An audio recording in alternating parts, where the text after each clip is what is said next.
Republican presidential candidate, Texas Congressman Ron Paul, joins me now from New Hampshire, where he is campaigning. Congressman Paul, welcome. Good to have you here today. Thank you, Martha. Good to be with you. You know, we take a look at the markets, just opened up, down about 100 points as we speak. We saw what happened yesterday. What do you think a president should do in this moment?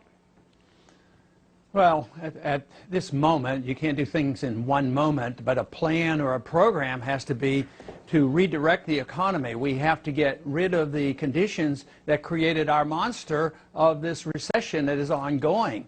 And that means you have to address regulatory policy, monetary policy, tax policy, deficits problems, and also to get back to normal, you have to liquidate debt. If an individual or a company or a country gets in debt over their head, they never get growth again until they deal with the debt, because the debt consumes a nation. Our productivity is down, but we have to worry about the debt, and just paying off the debt means the only way we can do that is just creation of new money. And this creates so many more new problems, and that's what we're facing today. Understood. And obviously you have a very different philosophy about how to tackle the economy, and you've been presenting that in a very complete way over the course of this campaign. But I guess what I meant when I said this moment, you know, there's a lot of talk about the president being on vacation, and should he come back? Should he make some kind of statement? So as president, you know, there are moments when the country gets unnerved. Do you believe that this is one of them? If you were in his shoes right now and you had already been implementing your own policies and there was, you know, a similar kind of time in the markets, do you think that a president should stand up and reassure the American people, come back from vacation, whatever the case may be?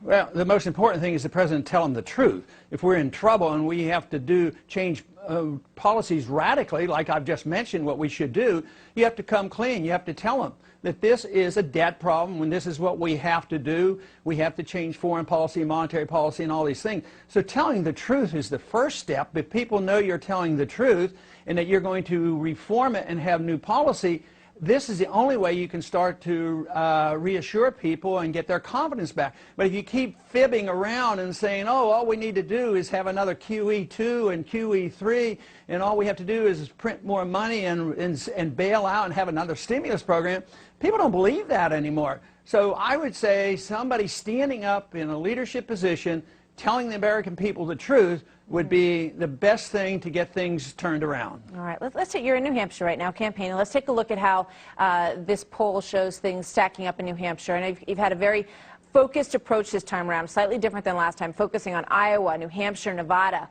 in the early going. And you got Mitt Romney at 36% in New Hampshire, Rick Perry at 18%, you're at 14%, Michelle Bachmann at 10%. What do you think is working, you know, differently for you this time around in the campaign? How are you tackling New Hampshire?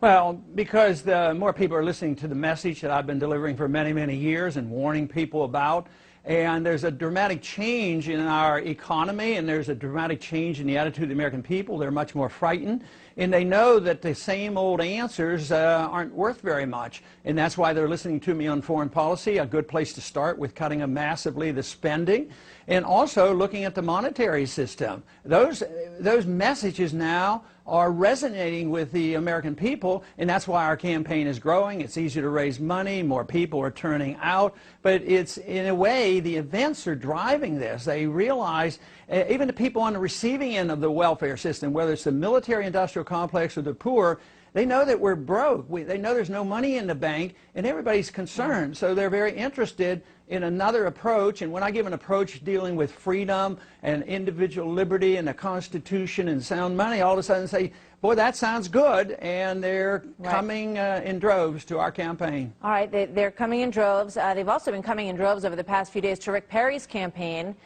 He's edging you out in that particular poll right now. What do you think about the emergence of Rick Perry, your fellow Texan, in this campaign so far? Ask me in 2 weeks. I mean, we don't know. This might be a flash. Who knows what it is? And it's, you know, I don't think it's a surprise. Everybody knew he was coming in. He's governor of a big state, so he will, you know, get some credibility just for that. So there's many have entered this race, you know, over the past year. They come for a few months or so, and then they leave, and they get a lot of publicity. You think he's in this for just a short time? No, I'm saying that he may not, in 2 or 3 weeks, people will have asked him a lot more questions, Yeah. and his views will be more well known, and then you have to ask about, you know, the significance of his entering. For me, the significance is that he doesn't threaten my campaign, our campaign, because his views are more conventional, they're more status quo, they're more part of the whole system, so he doesn't talk about bringing troops home or any of these things. So Well, I think that, I think he will dilute the other votes in the opposition to our campaign. You say he's going to be asked a lot of questions, and I want to ask you about this because one question surfaced in the Austin Chronicle.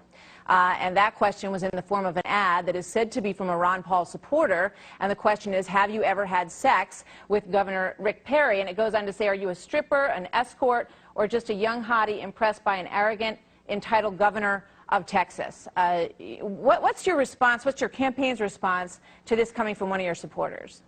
Well, I don't know how something like that qualifies as a question on national TV, as if it's something serious. So I would say that it speaks for itself, and for me to address, I don't know anything about it. This is news to me. For me to address that would give it too much credibility, and I think bringing it up gives it way much more credibility than it deserves. It's rather silly. How can this be a significant issue in a presidential race? So I don't place So you much haven't, stock in you it. didn't, this ad never came up in your discussions with your campaign. Did you ever ask anybody, you know, well, who is this guy? And he's saying he's my supporter. It never has been discussed among your campaign.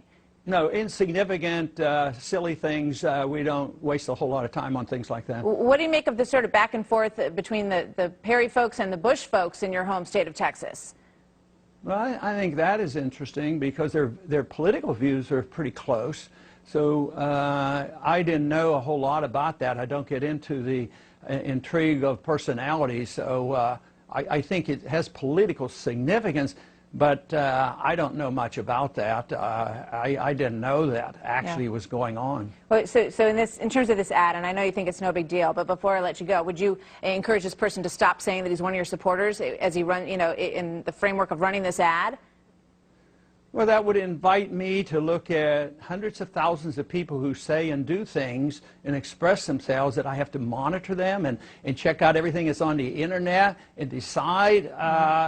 No, my first impression would be, why pay attention to it? Why give it credibility? So, no, I'm not going to engage myself in that, because I would be worrying about those kind of things, because there's a lot of things going on like that in a lot of campaigns. So I can make comments. I could study that ad and you know, and you know, make a comment on it, but this whole thing doesn't invite me or incite me or encourage me to start analyzing everything everybody ever says on the internet or what they put in a newspaper. That would distract from the message I'm trying to deliver. All right, I got it. Congressman Ron Paul, thank you very much. Good to see you from New Hampshire this morning. We'll hear a lot more for you as the campaign moves forward. Thank you, sir. Thank you.